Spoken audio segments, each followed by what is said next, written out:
Alberta's oil and gas industry, Canada's largest producer of fossil fuel resources, could be emitting 25 to 50% more methane than previously believed, new research has suggested. The pioneering, peer-reviewed study, published in Environmental Science, surveys to measure methane emissions from oil and gas infrastructure in 2 regions in Alberta. The results were then compared with industry-reported emissions and estimates of unreported sources of the powerful greenhouse gas, which warm the planet more than 20 times as much as similar volumes of carbon dioxide. Our first reaction was, "Oh my goodness, this is a really big deal," said Matthew Johnson, a professor at Carleton University in Ottawa and one of the study's authors.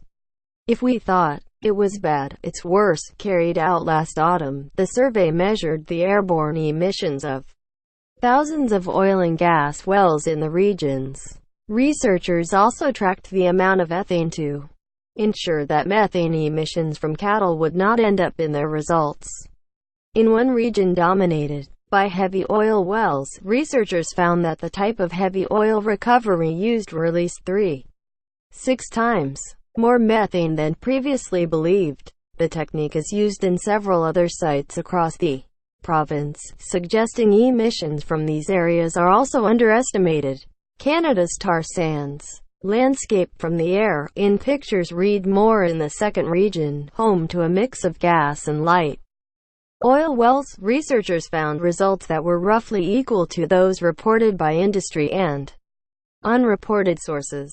However, they found that only 6% of methane emissions in this region were from industry-reported sources, with the remaining emissions, known as fugitive emissions, from unreported sources such as unintentional equipment leaks.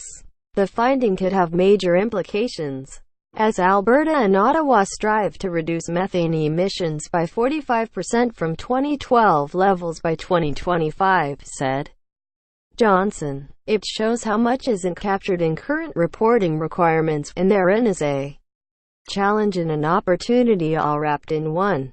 The study then sought to conservatively extrapolate the findings, correcting only for sites that are home to heavy oil